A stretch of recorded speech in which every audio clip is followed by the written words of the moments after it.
Well, I didn't actually get too much farther forward, but let's go in video.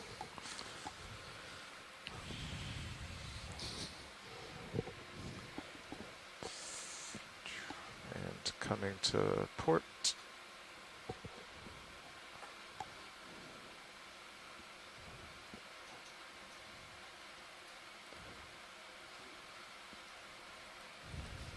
Full zoom.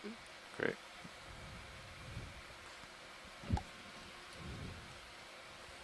All right, Mary, so what do we have here?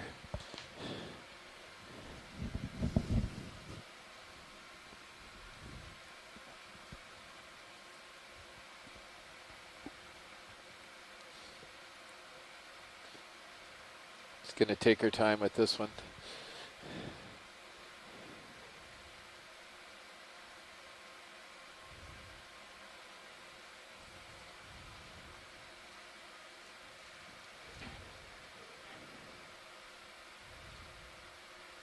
Or we lost the audio again. It's possible. It looks like we lost the chat room again. Okay, full Yeah, wide that video. is correct. Are you full in video? Yep, that's full wide. Okay. Full zoom.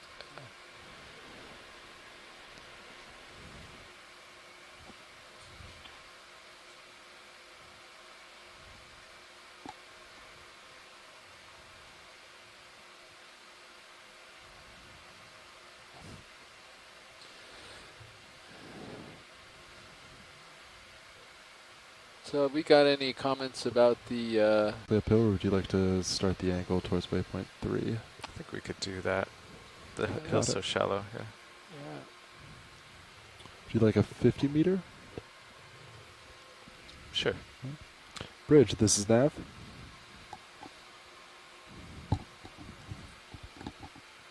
Hi, can I get a ship move of 50 meters at 15 degrees at 0.2 knots? So we're having a couple of problems here with I'm the sorry, audio, 0, 1, 5 audio degrees, and the 15. chat, but hopefully you guys can still hear us on the video feed.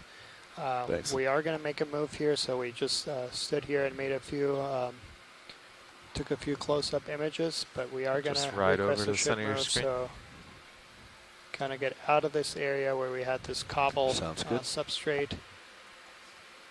So Looks like I'm bear going with us as back a we little too. move a little bit further upslope and then hopefully get to image a few more animals a little further upslope. Yeah, just pretty much sideways. Okay. Thank you. For those of you who might have recently joined us, we're currently at 1,830 meters. We are diving on a seamount called West Northampton Seamount. So there's two seamounts that are side by side about 40 miles south of Laysan Island in the northwestern Hawaiian Islands, part of the Papahanaumokuakea Marine National Monument. We landed a few hours back ago close to 2,000 meters and have climbed our way up now. Made it up to 1,830 meters.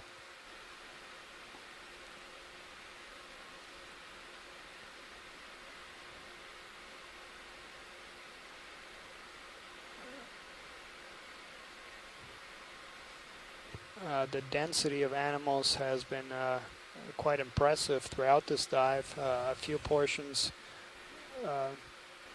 few minutes ago, there were several animals per square meter, and this density really extending for tens of meters as far as we could see.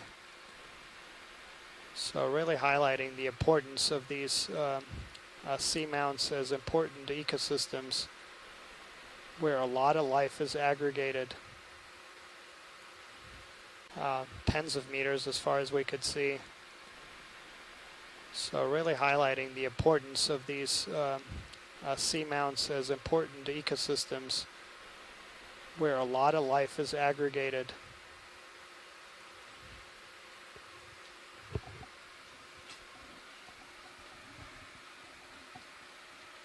So this is the sixth dive On this particular expedition, we will have a total of 19 dives throughout the northwestern Hawaiian Islands. Very exciting. We are exploring places and depths that have never been explored up here in the northwestern Hawaiian Islands. So again, for our shoreside scientists, we have requested a ship move, so it will be a few more minutes before we can stop and zoom in on something. So if you have requests to zoom in on something, just hold off on your requests for a few more minutes. Additionally, I have lost connection to the chat room, so I can currently not see anything you're typing.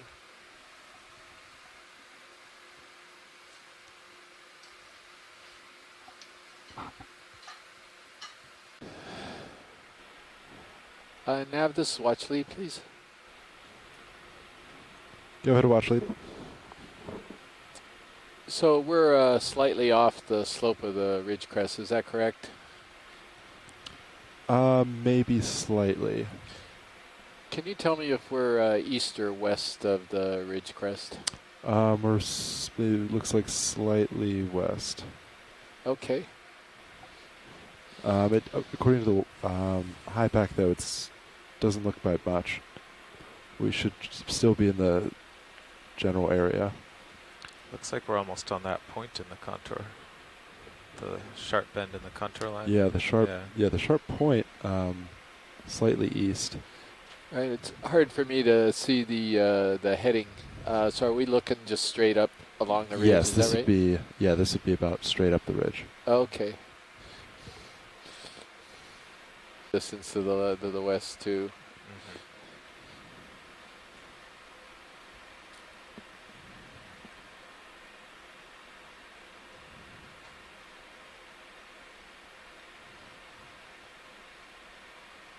Does look like I'm following a crest, though.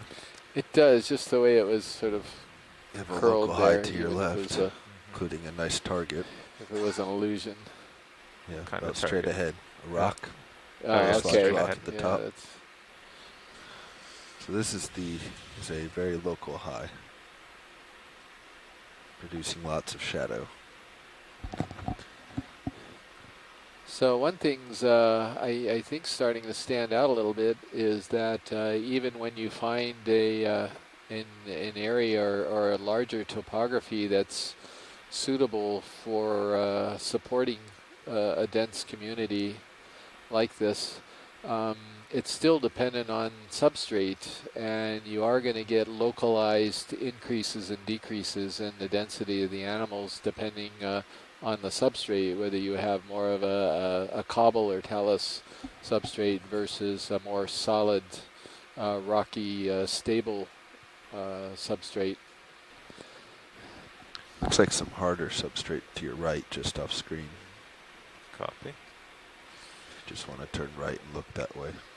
Supporting a dense community like this, it's still dependent on substrate, and you are going to get localized increases and decreases in the density of the animals depending on the substrate, whether you have more of a cobble or talus substrate versus a more solid, rocky, stable substrate. Looks like some harder substrate to your right, just off screen. Copy. Just want to turn right and look that way. Sidle over.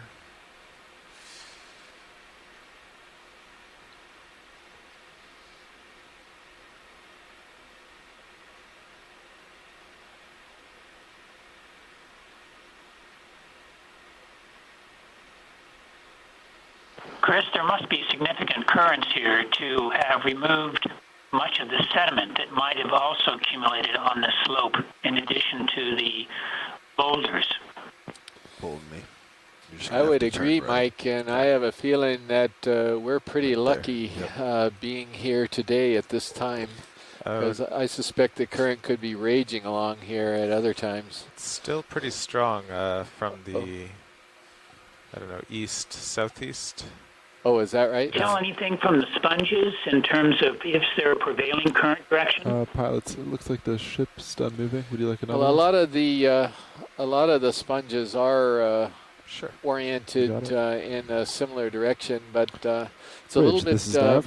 confusing as to Can whether I get another sponges are ship move quite of as dependent 50 upon meters current at direction as some 015 species of degrees at corals. 0.2 And knots? that's because sponges can actually create their This own is what you're looking current at, Copilot? inside Yeah. their bodies. They have flagellated cells or cells with little tails that beat, and they create current within their bodies. So even in still water, they can still pass food through their bodies. Yeah, they're canocytes, I believe you. is the term. They're specialized pumping cells that they use to pump water through their porous bodies. Copilot, do you know how to read the DVL drift if we come off stick?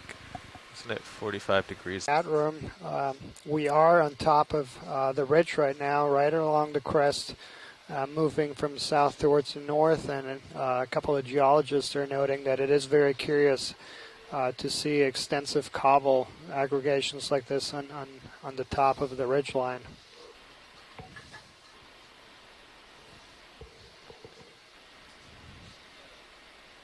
And that suggests that there is a source of these cobbles somewhere upslope.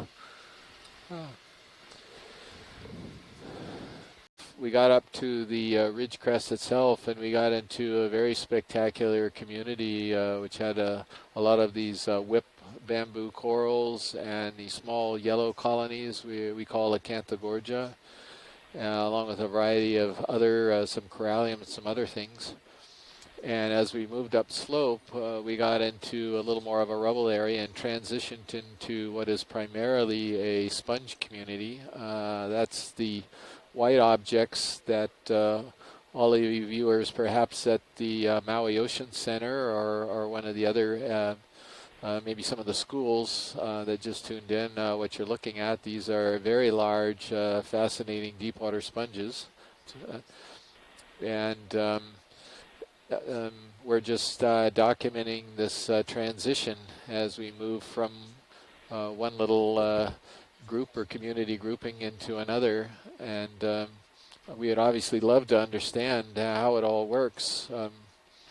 You know, how you can go from one change to the next change, and I see a change coming up right now, and it looks like we are getting into some harder substrate, and I can see some corals in the background as well. Mentioning that the Seamount that is just to our east, so we are on west Northampton Seamount, so there's two Seamounts side by side, and the Seamount that is to our east has been dated to approximately 23 to 24 million years. So this particular Seamount having not been dated, but it is slightly to the west, and there's this general trend of the islands and features Sorry, Bridge, this is being Nav. Go ahead. older as you move northwestward along the Hawaiian archipelago, suggesting that this feature perhaps is about 25 million years old or somewhere in that vicinity. So we are on west Northampton Seamount, so there's two Seamounts side by side, and the Seamount that is to our east has been dated to approximately 23 to 24 million years. So this particular Seamount having not been dated, but it is slightly to the west, and there's this general trend of the islands and Sorry, features Bridge, this being is Nav. Go ahead. older as you move northwestward along the Hawaiian archipelago, suggesting that this feature perhaps is about 25 million years old or somewhere in that vicinity.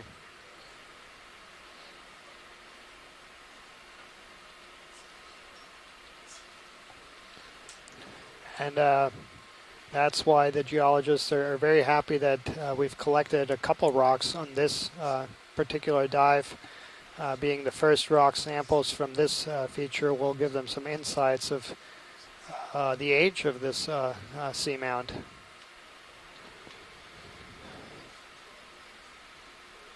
So we are getting an increase of corals, but it's a pretty complicated terrain. There could be a number of factors going on here.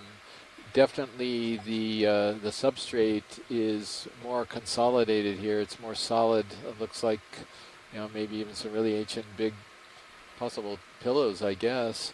But also we have some highs and low points here that also could be very attractive to these corals, these sort of mounds or pinnacles that we're coming by. Corals are typically attracted to these little local highs, again, perhaps because of little micro topographical upwelling or a little bit of current upwelling or current acceleration events that this topography creates. So, watch lead nav. Roger, Nav. I was informed that you were deciding whether to move east or west up the side of the ridge. Keep the ship here for a while to see all of the geology, or did you want to go ahead and put a ship move in and continue up the ridge? Well, can we zoom out a little bit? I was just come on starting out. to see this formation here, and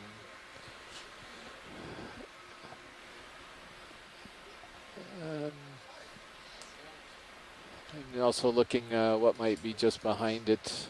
I think we could go ahead and put in a ship move and go on. I'm not seeing anything really different that we haven't already seen. Copy that. Let me talk with the pilots. Roger, thank you.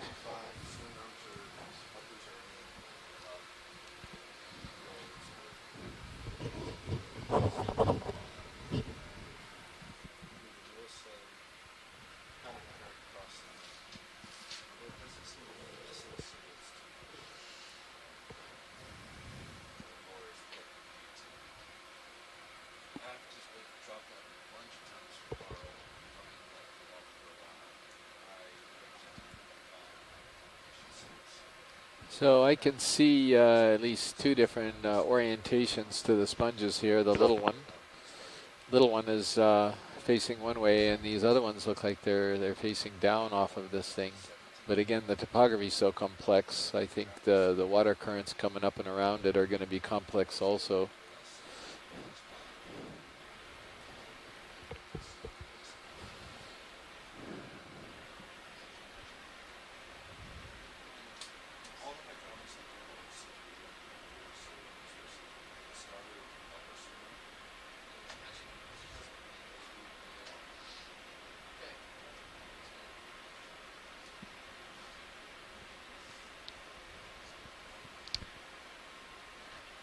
Good afternoon, co-pilot. I was just waiting for the shift change, but we want to get the ship underway. Just wanted to make sure Let's go for we it. waited for you. So we're going to keep moving at 0.2 knots at bearing 015. Is that a forked ice hit it or not? There's a Metallogorgia sticking up, this little stock one, very common inhabitant of these depths. It's kind of funny that we've only seen this one. It's the first one that we've seen.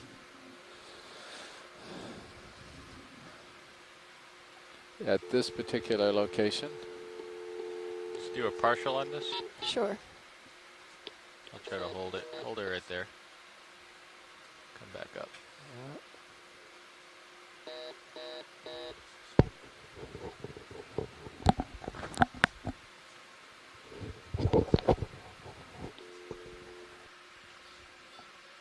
Okay, come in a little bit.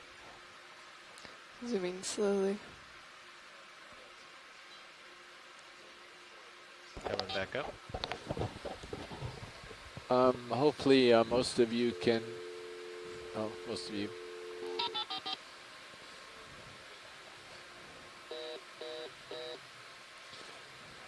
Sorry folks, they're still trying to establish some satellite communications here with the telecon. I don't know if anyone can hear me out there.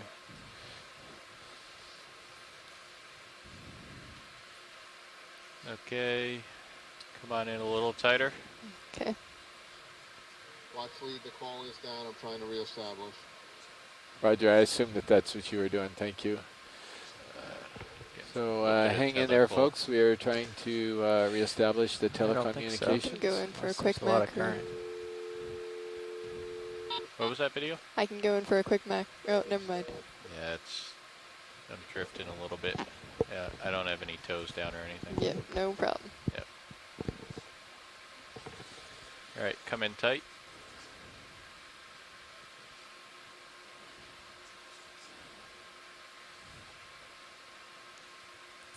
So what you're seeing is you're seeing a type of chrysogorgid coral called Metallogorgia melanotrichus. And every time you see them, they always have this brittle star living right in the center of the plume. And that's what they're imaging right now. You can, every time we've ever seen these guys, they always have a brittle star. And how that whole relationship occurs and when it begins is really fascinating too. Could we image this anemone here, please? That's directly Sure thing. in front of us. So this looks like it's our first hormathiid. And I think you would, that's where you're going, is that right, Daniel, as well? Yeah, that's from here. Let's see what the surface looks like, but it does look like it has some bumps there. Yeah. And this, Okay, come in partial video. Partial zoom. Okay, hold that. yes, it is a member of the family Hormathiidae. Unfortunately, we can't go any further than that. And that's because the way you differentiate the different genera in this group is you have to cut them open. So they're a very difficult group.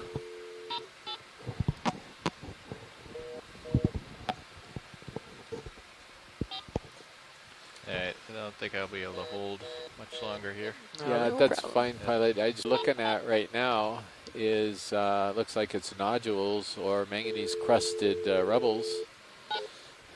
And again, you can clearly see the difference in attractiveness of the harder substrate versus the more cobbly substrate that we're over at the moment.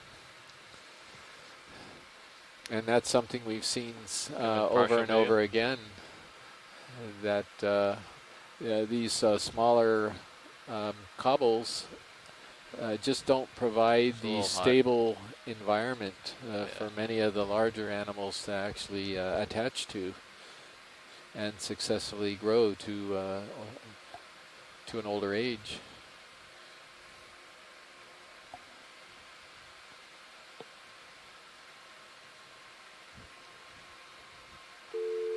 Alright, you can come out.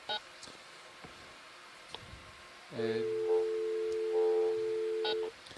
yeah, that's a very dramatic shot right there, showing the transition, and just a beautiful, huge polyopogon sponge. Got a Paragorgia.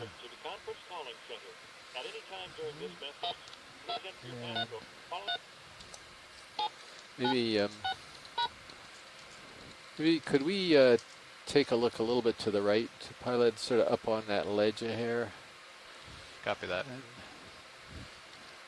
Try to see. 1, 2, 3, 3 is invalid. Please check your passcode and try again.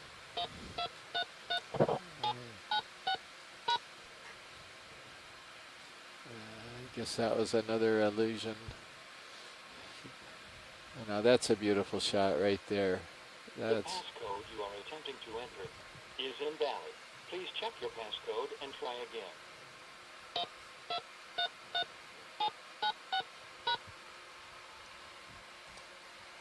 Looking for.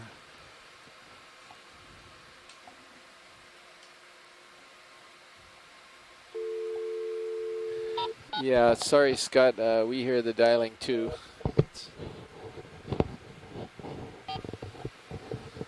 It's sort of necessary for them in order to establish the communications.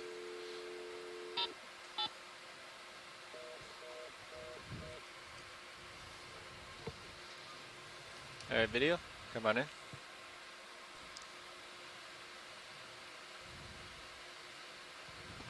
Partial. You can come in tight.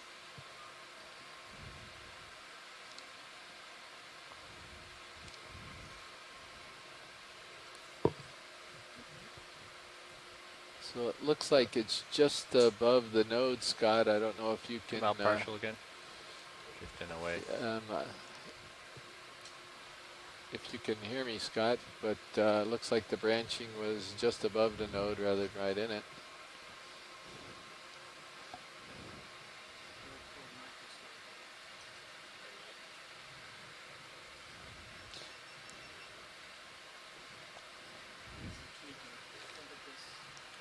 looking straight down at you now. Yeah, copy.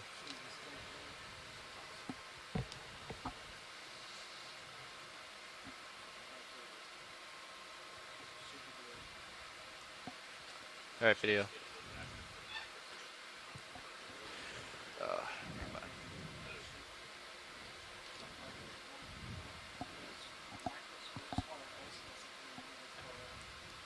Yeah, it looks like it's right above the node. Is that what you would? Yeah, right A above bit it. more zoom. Yeah, so I'm not sure it qualifies. Oh, there we go. Chat room is back. And trying to look at these branch points on this this ICITID. Jan Scott concurs, branching above the node. We're trying to find one where we could see something there, Scott. And this guy popped right up and volunteered to let us film him.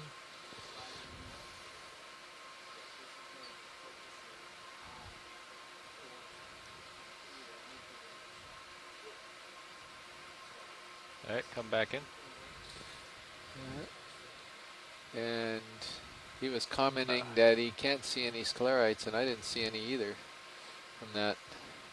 I hadn't even noticed. I was so focused on the branch point.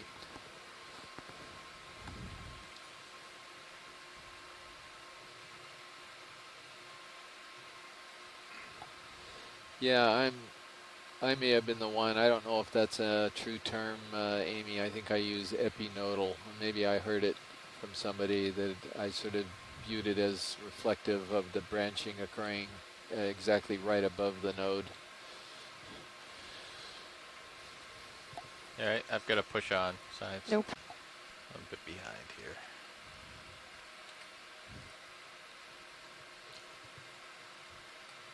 So our current depth here is 1,827 meters. We are on the Port a little. crest of the ridge that extends south of West Northampton Seamount. And so Yeah, we're pilots, moving looks like the ship is towards the stopped north up from that last move. the ridge. Roger. Give you a little more here. See if you can see. There you go. Pilot, could we Not a Again, problem, that thank you. very dramatic change of pilot, density could we right as the tilt substrate front changes. skills? Perfect. All right, Jeff, can you bring my right lower swing arm out to get rid of this flare? Or if my lower swing arm's out, I think that's... We've now moved It's as into far down as it'll a go, pretty sorry. barren area all of a sudden. And true, it's boulders, but you'd expect to see some animals on these boulders. Well, now that you're situated again, should we put in another ship move? Sure. We've got Same thing. one Got or it. two here, but Bridge nav. and we're pilot, or excuse me, nav. Yeah, we're we'd like still another looking 50 straight meter uphill, move, or bearing what- 015 trying at to see 0.2 what knots. direction we might be looking. Thank you. Can you just give it a little touch of zoom video? Get rid of the skids. Ah, Okay, little we've zoom, just you been said? instructed Yes. that the call's back. course. Right there. Hopefully you folks can hear us now, thank you. and we can hear you. Thank you, Bridge. You might see one of these dead furians. Thank you, Bridge. You might see one of these dead furians. We were just noting that we just very clearly transitioned to a much more barren substrate, and we've got some boulders and cobbles and a lot of spacing between them. Nice Oh, stock that's- crinoid. Yeah, that's a Just- Prosisocrinus, I think. Would you like to look at this? I'm sure it's awfully pretty. It'd be It a would nice make video. some stunning imagery. I think we know what it is, but it's a gorgeous animal. So what the hey?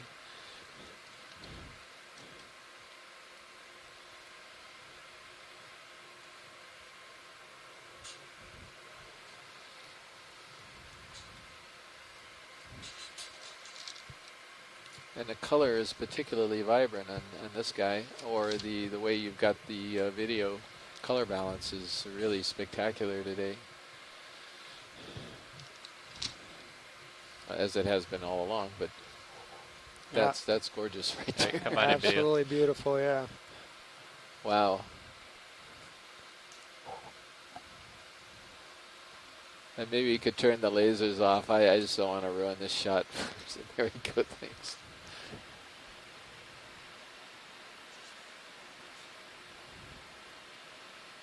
Lasers are off. You want to take my pan here? Got your rotator? Yep. We're coming up. Stopping. Don't quite Looks have like we enough lost the light, chat but room again, I'm afraid.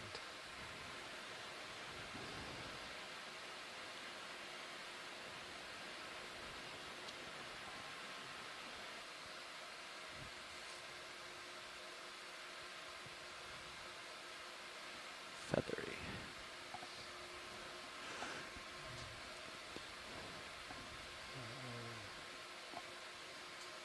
That is just beautiful. Magnificent. Yeah. And maybe you can go all the way down to the base if you just follow the stem down. And the base should have little toes on it, I think. I'm not seeing the Right little overhead. cirri Yep, go ahead. near just underneath the down. calyx of Prosisocrinus, and this is bothering me. There are the little toes.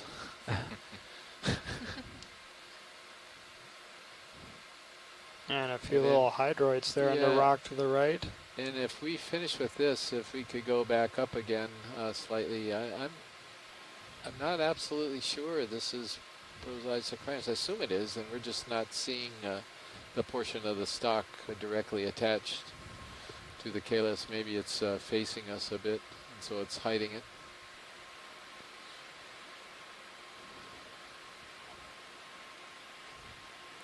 Yeah, we are unfortunately still not on the chat, but we have reestablished the conference line. You can come up a little bit. There you go. Yeah, so it is curved behind it. nice. I assume that this is what it has to be because of the number of arms. There was only one very brief report of another red crinoid here that's in dispute, and it has a much fewer number of arms. So the only one I'm aware of right now is Prosisocrinus ruberimus.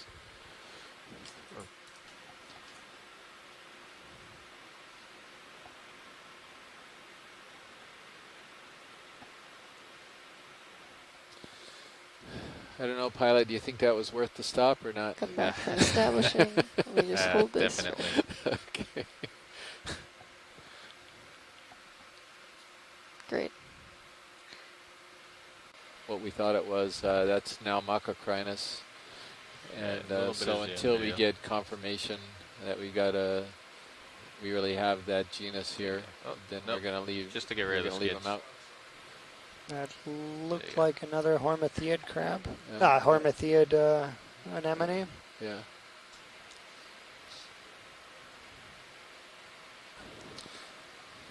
And maybe if we could get a quick look at this gold colony that's on the boulder right in front of us. Sure thing. I just wanna, doesn't look quite right for Acanthogorgia. I just, Co-pilot not put sure. the lasers on for measurement, and then We we'll do take them see off. a Paragorgia next to it. yeah. With a nice brittle star in the middle of it. And there's something down in the little Okay, crowd all right. video. too. Going in. Okay, yeah, it is the Partial. Acanthogorgia that we're familiar with. Just looked a little odd to me. Going full. Also with a brittle star there. Well, Tilt I up. don't know. There you go. Hold I'm not that. so, Going macro. And boy, are we getting Pilot, any? can we- getting any opinions here in the chat room right now?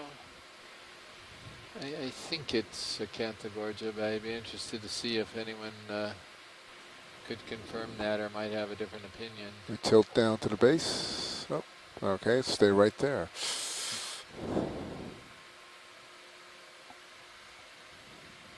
Look at that. Does not want us close up.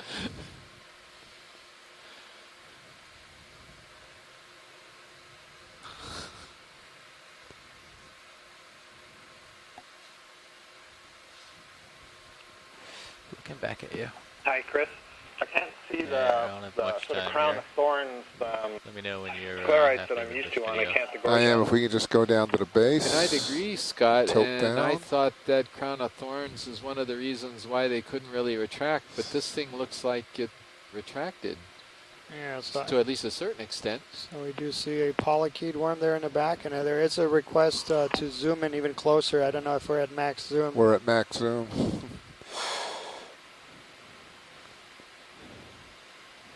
All right. I don't know, Scott or Amy, or anyone That's else? it. That's all I Tina? got. Sorry, go ahead, Scott. Does anyone have an opinion? Is this just a different... Completely retract into the Yeah, thank you very much for that. I wonder if we see another one of those little stalked purple unbranched sticks, if we could get a zoom on that, like this one over here to the left. I think Go this bridge. is sea-pen in the genus Helipterus, but I'd like to get a just Copy better give a good image push of it. out. I've got to push ahead a little bit. Oh, okay, watch maybe a sleeve. flyby zoom. Which guy? This pink guy? Yeah, it was right by the lasers. Oh, down the low. little stick, yeah. If you see another one up ahead. Yeah. Hopefully we can find another one. I've Sure. gotten behind. Sure, no problem. Thanks.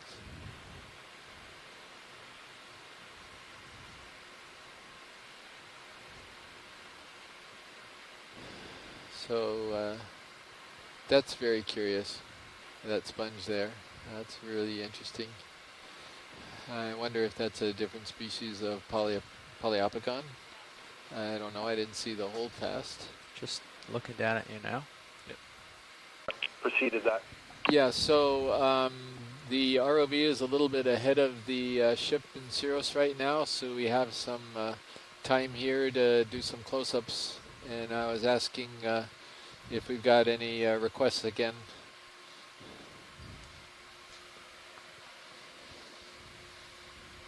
Science, this is Roland. Just so you know, the satellite tracking is continuing to fail, so they most likely are not seeing us right now, and possibly not hearing the telecon.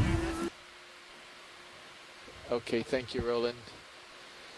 Scott, are you still connected, or cobbles? You necessarily see barren patches. It could be that these cobbles are a little more stuck together with manganese crusting, so they provide a little more solid. This is pretty footing. dense. Yeah, and it's that interplay, not just with the stability of substrate, but also the currents being there. And that's, I just mentioned that because on the second leg of this cruise, you actually are going to be retrieving some instruments that were at some of these depths elsewhere in Hawaii to measure current flow down at these. So for those of you who might be just joining us, we're on the Okeanos Explorer, and we're up in the northwest Hawaiian Islands. We're in the Papahanaumokuakea Marine National Monument. And clearly, as you can see, they've got some spectacular habitats here inside the monument in very deep water. We are currently at about 1,800 meters down off a seamount called West Northampton Seamount. And the seamount is considerably further up from French Frigate Shoals. It's probably about just roughly halfway between French Frigate Shoals and Midway Atoll, which many of the viewers might be more familiar with. And so we were trying to locate this type of sponge and coral community, and we succeeded at that. And now we are attempting to survey the composition of this community so we can understand what species are here, and looking at the substrate and the topography. We view these as very, very important communities in deep water because the density of the animals is so high, and so that's what we're doing at the moment.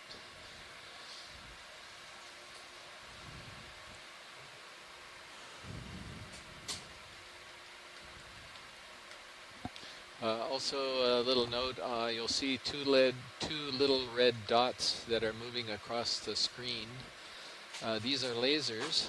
They're absolutely harmless to any of the animals. They're typical pointer laser that you might buy in one of the office supply stores, and they are 10 centimeters apart, and they allow us to get some idea of the sizes of the animals. I don't. Is that the one that she noted? Yeah, Scott, is that the Paragorgia that you I think she was looking at a more purple one, but maybe not. A tallish colony, almost dead center. Oh, dead center. Okay. Yeah, yep. Pilot, I think it's just over this big sponge that's close to us right now.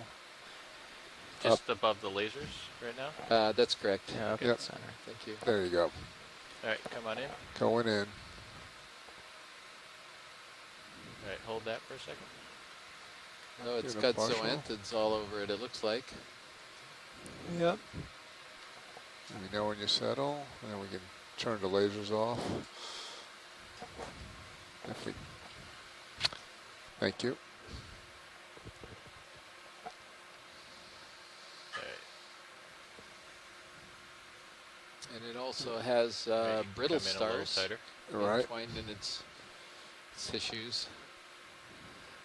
That's So a for good the other establishing. viewers, the ruby red portions of this colony, except for the stem, which is pink, and the branches, that's the actual coral, and then you'll see these round, lighter colored polyps that are growing in and amongst Going the in. red, and that's sort of a parasitic, different type of coral that's sort of overgrowing That's all we got. the original coral that created the colony. So we've got a lot of things going on here with this particular Just out of the light pole. colony. Try to get a little closer. This is also known commonly as bubblegum coral. It's in the family Paragorgiidae, and it's got that name because of the kind of the way I guess the can you take my branches tilt? come out and form little balls at the end. Come down a Somebody little bit. thought Yeah, tilt down that if you looked like can, bubblegum. just- And that's my interpretation. Actually, let's And go to the if base I'm since not you're all the way correct down in there, the origin and of we'll the name work our way bubblegum, up. hopefully somebody will tilt correct down? me. When Thank you're you, ready, Bridge. pilot, I'll go to the base. Yep. If you can tilt down to the base. On pilot's go, I Yeah, will. go ahead. Great, thanks. Ship is stop. I'll wait until we Okay, get Jeff, caught you're up to put controlling. another one in. Let's start coming up slowly.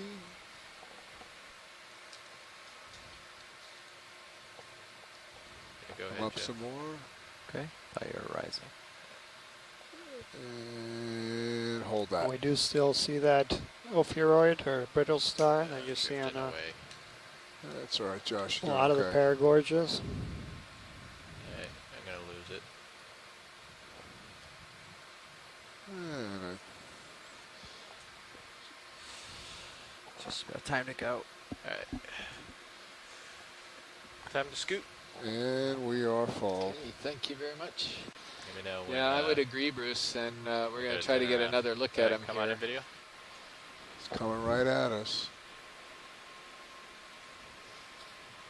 Oh, he Well, opened just- his mouth.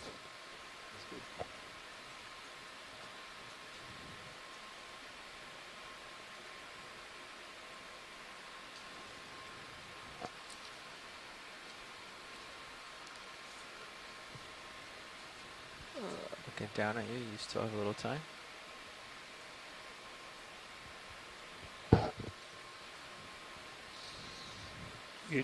You can see a parasite there hanging on to him. You tilt up. Nice follow.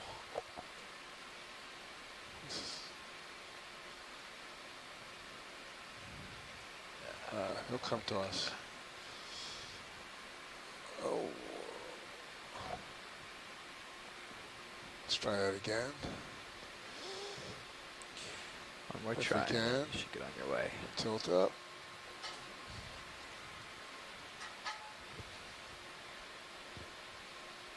Behave yourself. Alright, He's, I gotta go. yeah, he was more or less cooperative, let's say. One more Yeah, more go quick ahead. chance. That parasite is pretty large relative to the size of that fish. Yeah, it sure is. There he goes. It's very large. There's the whisker coming down off of the lower jaw. I think it's the lower jaw of this fish. And Hey, I don't want to take out this sponge, so I gotta Okay. pull up. Bruce, could you be coerced into talking for a few minutes about Going this type of fish? Nice, Josh. Thanks. Just rat tails in general? Well, yeah, I'll give them a try. Rat tails are one of the most abundant types of fish that live near the bottom, cruise up slightly up above the bottom. They're found worldwide, and there are a number of species. How am I doing, Jeff? Some of them are large enough You're gonna that want to shoot they're ahead a actually little, but fished for in alright, deep water, safe. although it's not very popular for use for food. But they're probably a very important part of the fish community and the food webs. Some of the deeper living species also move up into the water column, feed on things in the water column, and then move down, and they can transfer sort of Right, I'll go ahead and nutrients put and another ship move in. connect the food webs Same move. of the water column with the bottom. Bridge nav.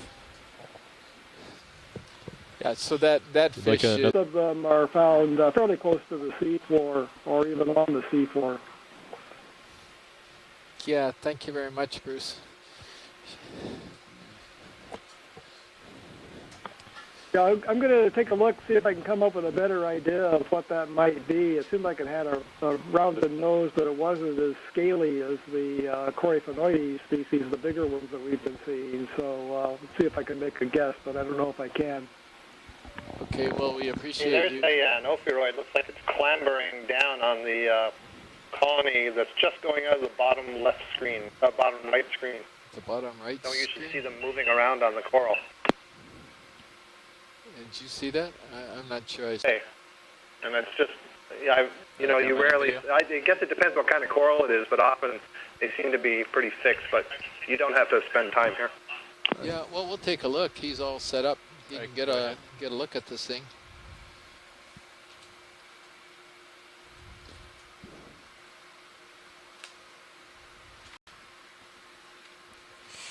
Drop down a little. Tilt up. Yep. I'm gonna bring the vehicle up.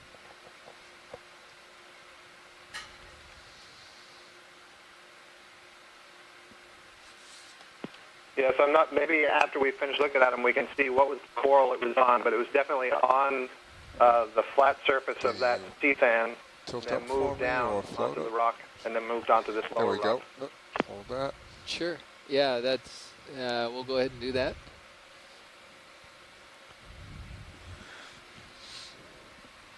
So we're looking at a brittle star, and that was Dr. Scott France, who's calling in from University of Louisiana. That's what And it it was on. looks as though it was on this colony of what we call Acanthogorgia. That has It's got some gooseneck barnacles there on the top. Hey. Very common to see these on corals. And the little pink Going coral back off to the row left, here. I think, is a young corallian. Which we've seen Yeah, numerous of right. on this particular dive. Yeah, and I'm looking over the chat log, and that's what Amy has confirmed.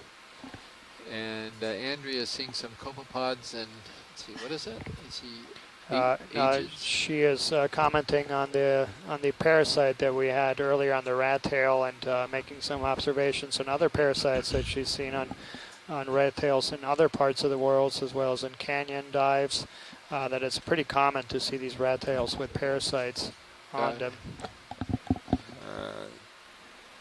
Yep, get the base.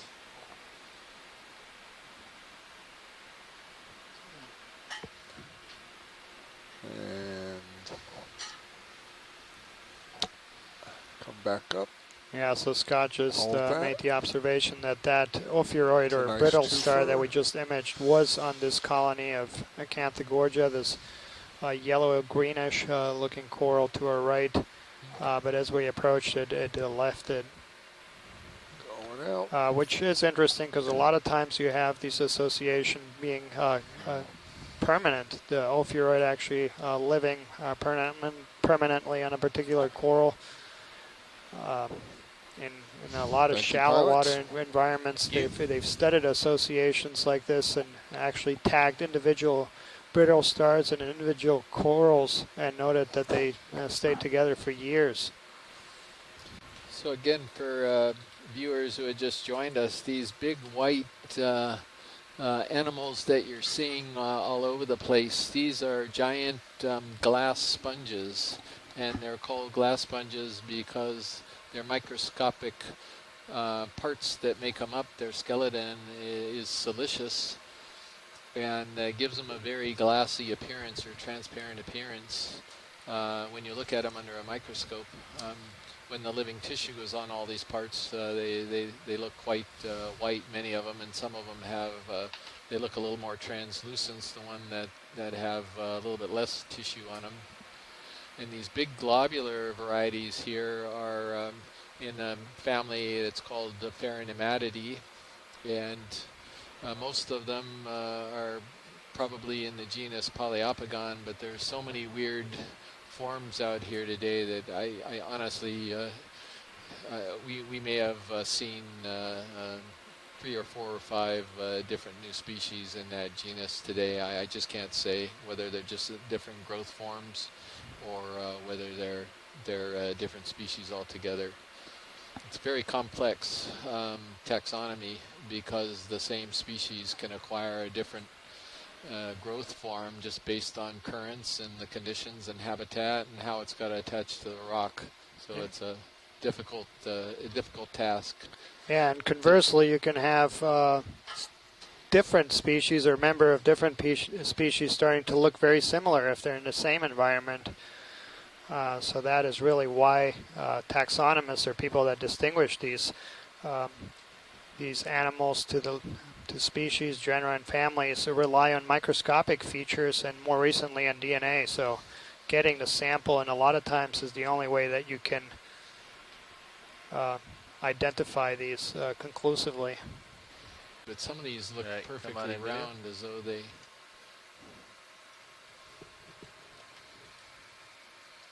Yeah, so it's a dead pheronematid. You can see by all the fibrous attachments to the substrate, and there are some varieties that have these very large cavities in them. It's one of the varieties of Poliopogon, but the problem is that these particular ones we're seeing today, and I've been looking at them, they're all kind of squat. A lot of them are, it's like they got up to just a certain height and they became very, very large and round and pancake-like, and then they seem to have died off. And I don't know if just the top part of the sponge just got broken off or whether or not that's it. It may very well that it just got broken off.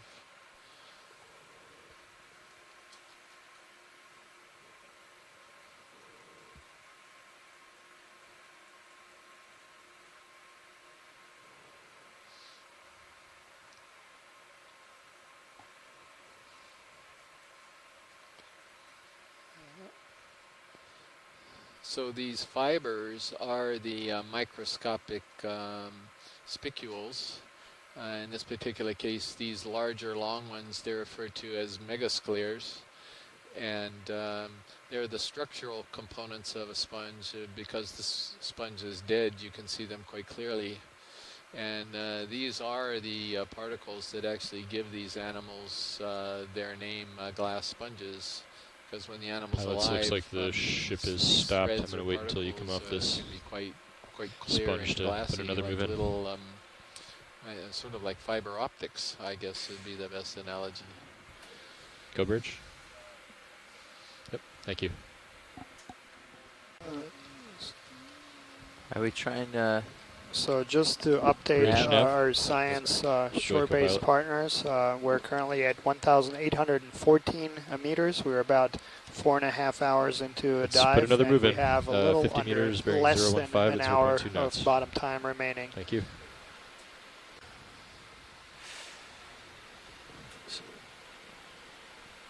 Open mic bridge. Thank you. So we've seen on quite a few of these boulders the densities of these acanthogorgias and these unbranched bamboo corals or isidids, and these polyopogon sponges being quite high. Yeah, Jeff, I assume you're going to ask what the plan is. Are we just making our way to waypoint 3? Do we have... That's exactly what we're doing, and then we'll have a little bit of time to move a little bit beyond that, or just explore maybe another 50 meters from there. Cool. So those of you shoreside in the control centers, I just did an update on the Fledermaus display, and I've been watching also the HIPAC navigation display here too. So we're about halfway between waypoint 2 and waypoint 3. So we're doing a pretty good job on this dive of meeting our distance objectives and still getting lots and lots of really nice imagery.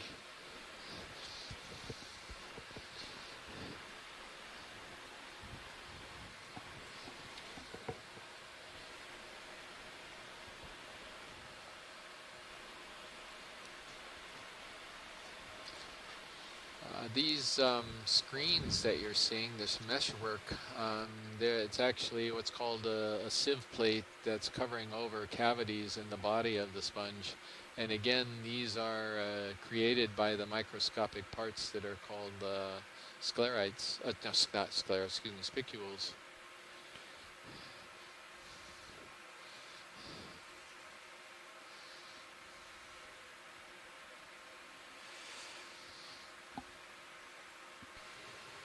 And Chris actually last night, with one of the specimens we collected, did a nice prep of these microscopic features, and there's actually photos on our website. They're actually very beautiful to look at. The shapes and sizes of these You're welcome. beautiful skeletal elements are quite artistic. Give it a good push out. A pinch to try to improve our identification before we get back to shore on some of the sponges that we collect. Could we look at that purple? Yeah, right down. Oh, yes, yes. And maybe the one on the right. This is what Amy, I think, was probably talking about. Correct, Amy?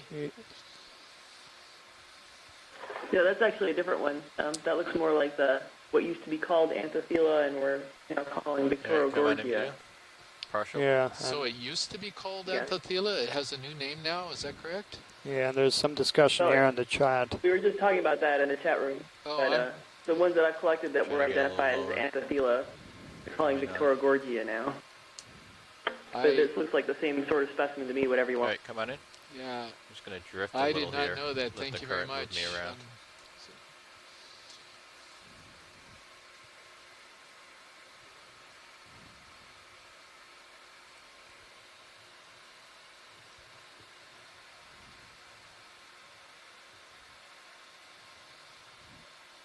Coming back in.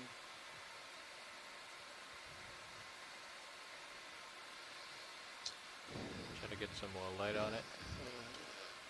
Now it's game on between the crinoid and this particular coral. This is a real toss-up here. I don't know. I imagine there's going to be some out there that have got their favorite. But when it comes to color, we've got a definite competition. Hi, Chris. I hear you back there. You were gone for a little while. Just to follow up on what Amy said, so Anthothela nutting eye, that species, has been proposed to transfer that to the genus Victorogorgia. So it's still the same family, Anthothelidae, so I think it's still the same thing that you're familiar with, but it'll probably be a different genus name. Thank you very much, Scott. So what was the basis of the change? I don't know Victorogorgia. Oh, there's a nice Stichopathes. Yeah, hold that. Was this just sort of a recent examination of some material, or was it from a specimen that was collected elsewhere? Is that right? I'm sorry you broke up. I didn't hear the first part of that question. Yeah, I was just curious, is this change based on further examination of a specimen that was collected out here in Hawaii or perhaps somewhere else in the Atlantic or somewhere I else? believe it's collections made in a variety of places, including Australia, maybe Southern Ocean, but certainly the Pacific. Before I have to leave. I have collected these and sequenced them and passed them on to Kiralee Moore from Australia, who is the one doing the reassessment, and sequences agree that this should be Victor Gorgia, so it's based on genetic data as well. Sorry, Joe, I couldn't get really stable. Yeah, I've also sent her samples and the same thing. Great, thank you very much. Just losing your light pool.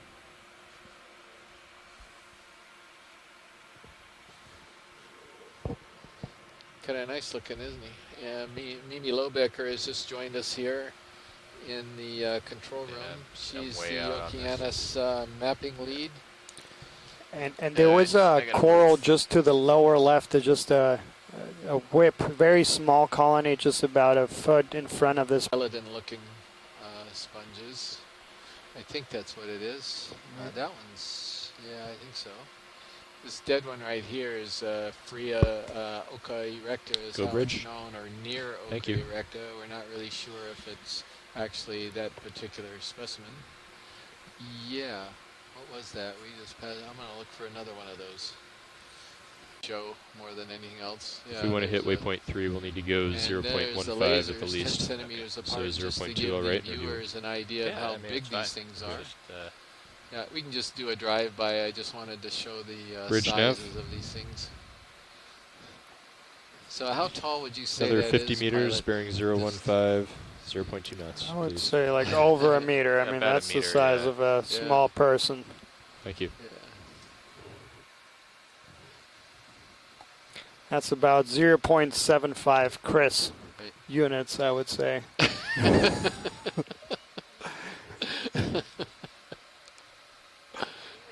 I'm a unit. Thank you.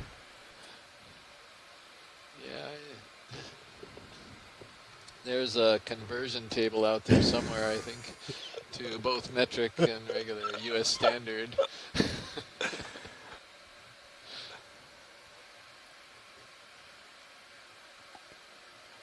But yeah, for the general public, that's important to mention here that we are very deep. We're over a mile at depth.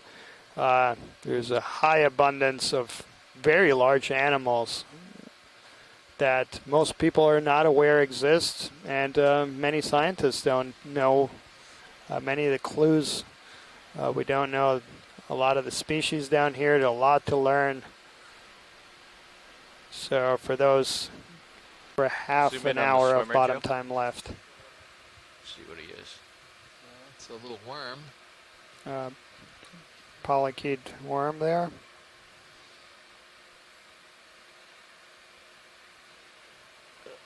He's fast. And that is a coral, a black coral, Umbellapathes, I believe. I'm also getting pushed back by the current, so. Is this a sponge? Yeah, it's a sponge. I'm not sure how healthy it is.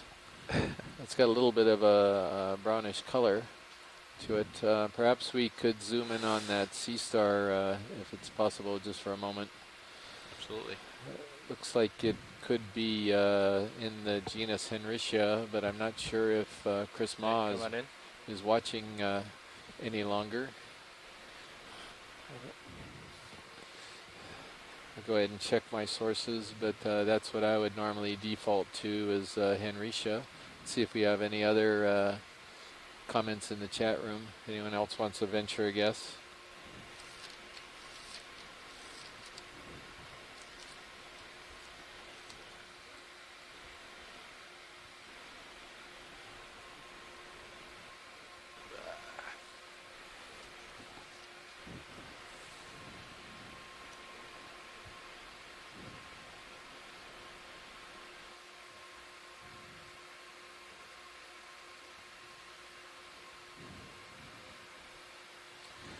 Yeah, and so it's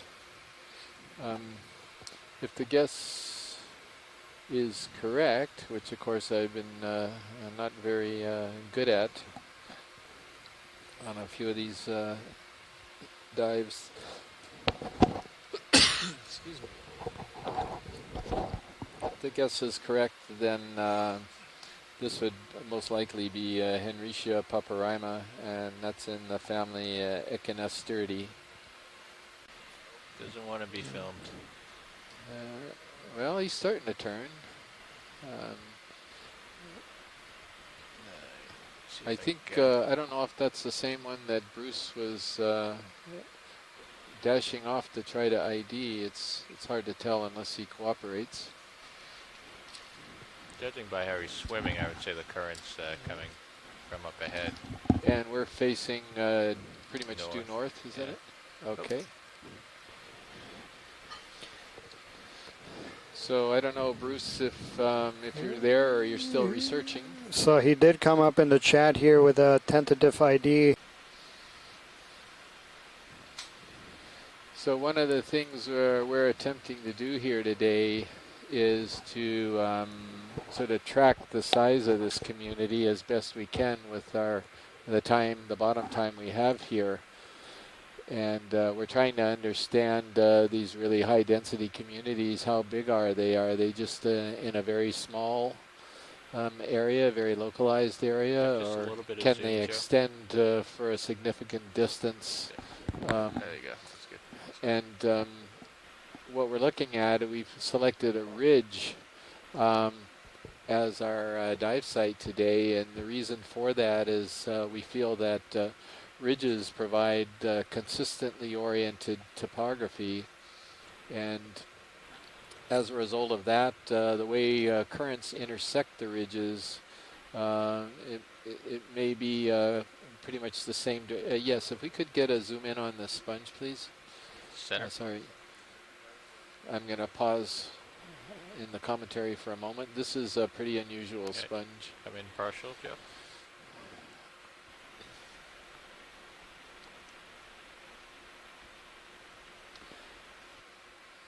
So I don't know what this is. I've never seen anything like it.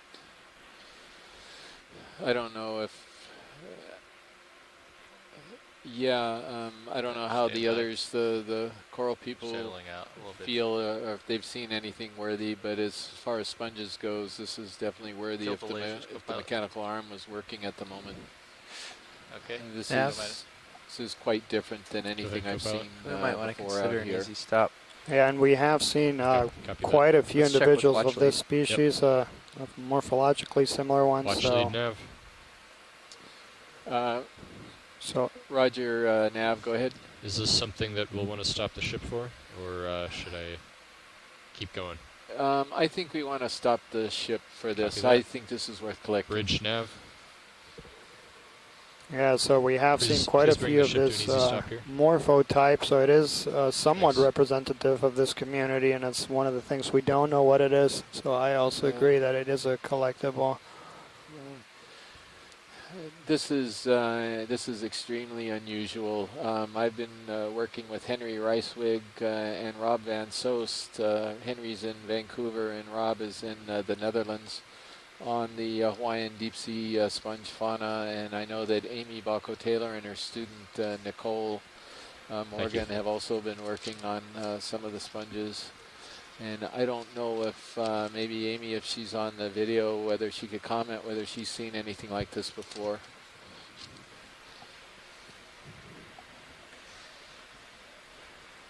All right, Joe, let's come out and let me see if I can get set up here. So we might have lost the contact there. Of course, it's extremely late. Maybe 5 meters. East Coast. Yeah, 5 or 10 meters. Copy. Please. In any case, we're still with you, but the video is really freezing up a little. Yeah, we want to actually move the ship back just a few meters, so let's move. Let's go and do 10 meters. Yeah, sorry, we're basically in front of we're basically in front of an extremely unusual sponge. So I've requested a collection. Apparently, the arm issue has been fixed. That's it. And this is, I think, very worth collecting, just because I have a pretty good understanding of what sponges that that have been collected here, working with Henry, and we don't have anything like this at all whatsoever in the collections. Yeah, Hey, I'm Chris, not. do you think that's the same one we were seeing on the last dive? It could be. I have no clue. Amy, have you seen anything like this before? No. Maybe on Necker Ridge. Did you see anything on Necker Ridge like this?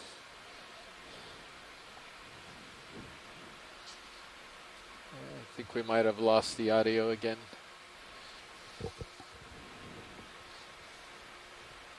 Pilot, before you get set up. Yep.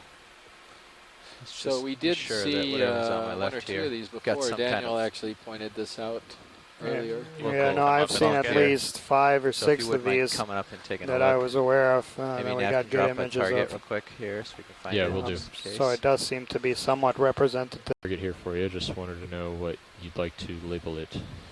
Label it unusual sponge. Copy that. So before we go, could we get a close-up of the coral that's right next to that sponge? Is there time for that? Yep. Come on in video.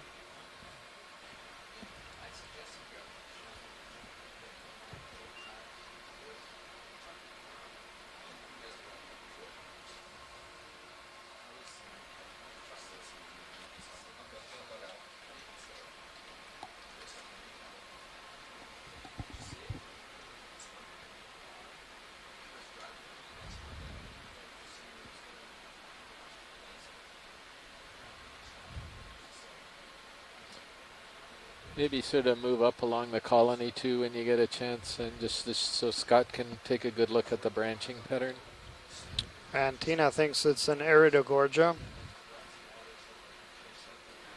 Yeah, this is an Iridogorgia, a Rodan Iridogorgia. So Les is in the he's in the event log and he's checking it out. So hopefully we'll hear from him soon on which one he thinks it is. I think he's probably the best expert among us right now. Great, and that was a good spot, Scott. I was totally enamored with the sponge and not even looking at what was sitting right next to it. Could get it with the That's, shilling. It wouldn't be that bad. That's yet another genus here that we can record for this site.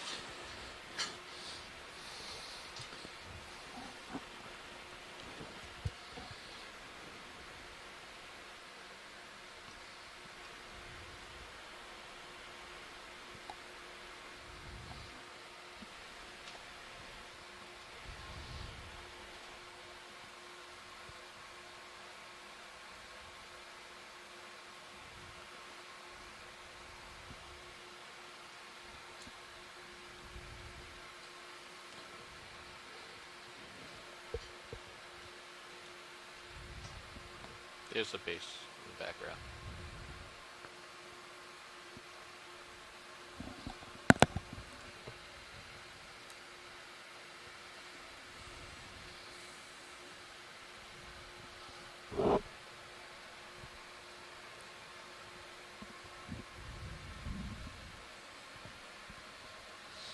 Is there an adapter on the Ethernet connection? Bet there's something going on with that adapter. It's your comms are 100%? Yeah, but it's going down. I'll go reset it. Ship's not moving, right? Ship has stopped, yeah. So are we getting any more comments, or did we get booted out? Yeah, we just lost the chat room. Yeah. Oh, you guys are back now. I think the consensus may be the genus Rodan Iridogorgia, which is very similar to Iridogorgia, but it has more of a wavy axis instead of a spiral main axis. Although Les believes he sees some branching to the pinnules, which would be fairly unusual. But that was a nice close-up. Thank you for what we could see. Yeah, you're welcome, Scott, and we're still on it right now. Go for it. Yeah, we have a frozen screen, but oh no, actually it's moving. So yeah, it's not frozen. It's just a nice close-up. Thanks. Yeah.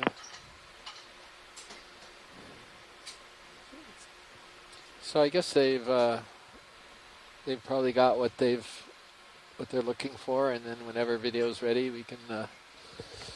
Nice close up there of that commensal as well. So since you can't read the event log, Les is saying that Amy has collected something similar to this on Necker Ridge, and Les believes it's a new species, and bases that on the fact that these side branches branch themselves, which is unusual for Rittigorgia. That's why we made that first collection early today, because we saw the sub-branching on that. So very interesting observation. Yeah.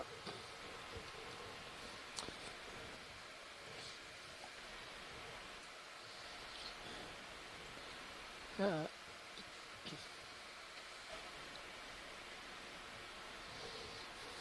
So we're gonna try the arm one more time. Oh, you are? Yeah, Okay. and we'll see, Okay. if we were able to fix the issue. No.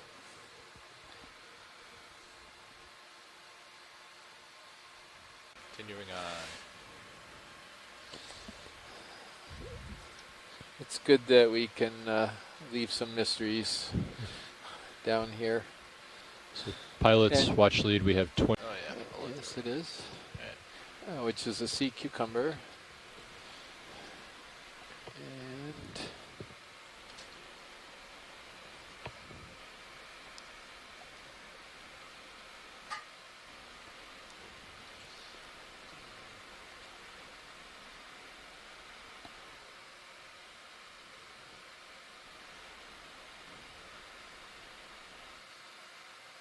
well,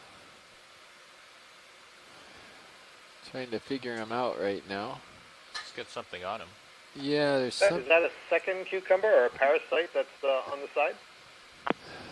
Boy, Scott, you tell me and we'll both know. I have no clue. Kind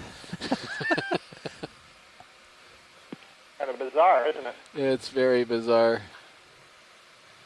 So my best guess is this Holothuroidean is in the family Dematidae, but that is a wild guess.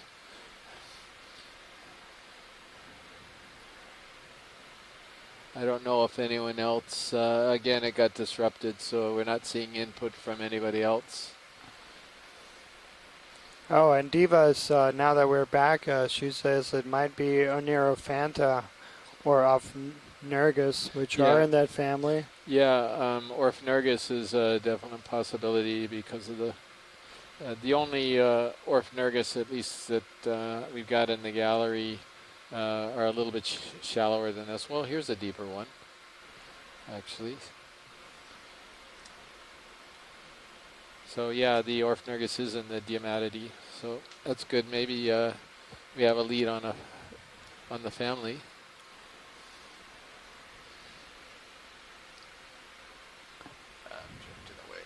Ina is suggesting that might be a polychaete, and it does look like there are perhaps antenna-like structures on one end, and there's something extending from the other end, but I don't see any of the chaetae that I would expect to see in polychaete. Well, Scott, there in our little bit better view, you can almost see some type of projections coming down, but it's very difficult because the bases of the modified tubules on top also have these little fibrous looking things. It's very hard to see. That was a pretty cool observation. We hadn't seen that guy before. And that I'm not nearly as good at this game as, say, Scott and some of the others on board here, and you can hear me making errors all the time, so I don't know if we want to introduce more errors by getting some citizen scientists in the process.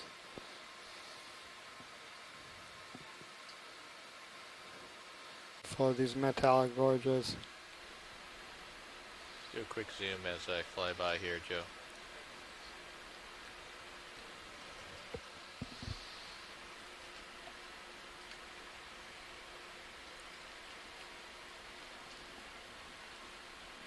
Shrimp in the And background. the shrimp, yeah, in the background.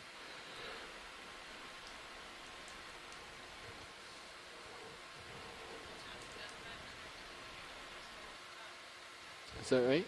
Excellent.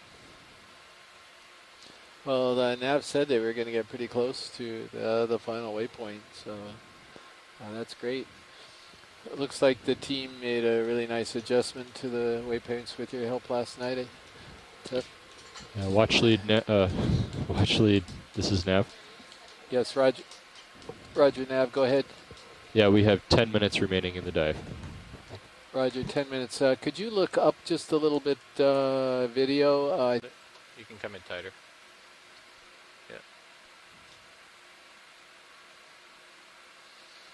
Yeah, it wasn't the larger white one that was on the ground. I think I'm not sure we ever got her opinion on this one. And there's another one on the Sea Whip tour just to our left there. Oh yeah.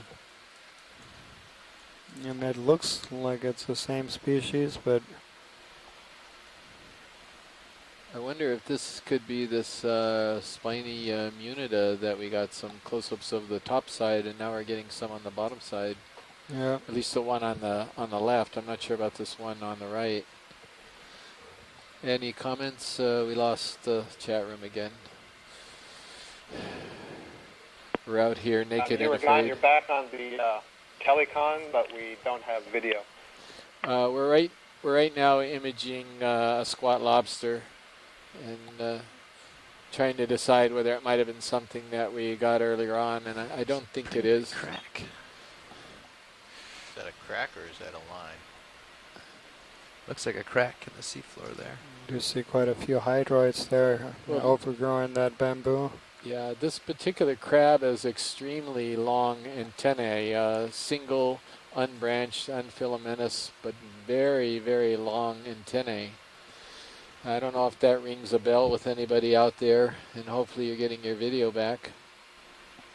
Getting pushed away from this guy. Not yet, not here anyway. Yeah. Right. I do think, am I seeing some, there might also be some filamentous ones there too that he's moving around. Yeah, perhaps.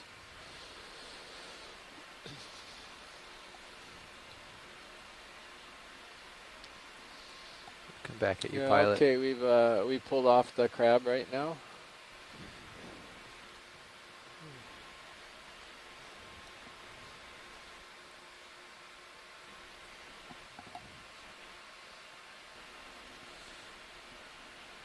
Right.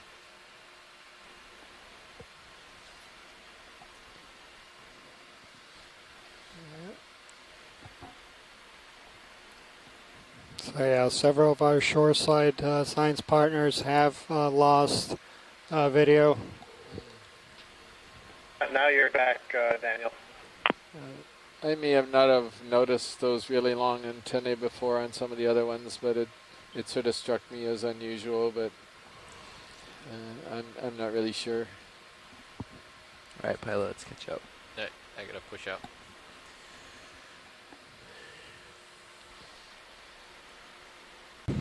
You're not Ship coming has through. stopped and vehicles have settled out.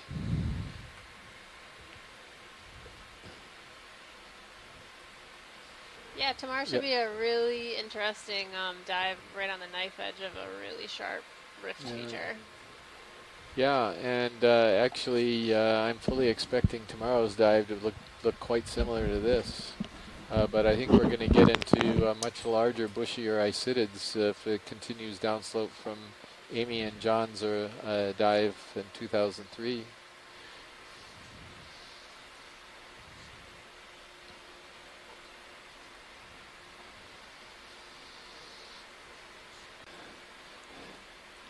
What a beautiful spot to end the dive.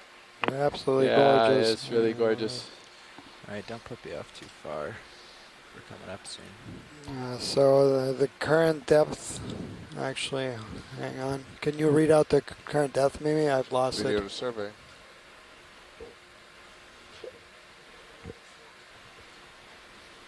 Yes, the current depth of the ROV is 1782 meters.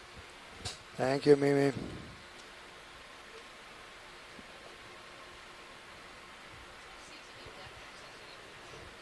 It's the top one.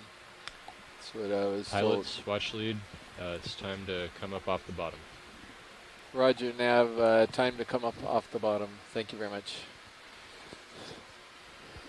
And before we get too engaged in our discussion, I want to thank everybody. This is a spectacular dive today. This is everything I hoped that we would find, and I think I'm probably speaking for everybody. And then some. Yeah. Whoever, I was going to say, whoever chose this spot did a good job. And I think she's sitting to our left. That helped quite a bit with the planning. Yeah, that's everybody. It's such a huge joint effort here.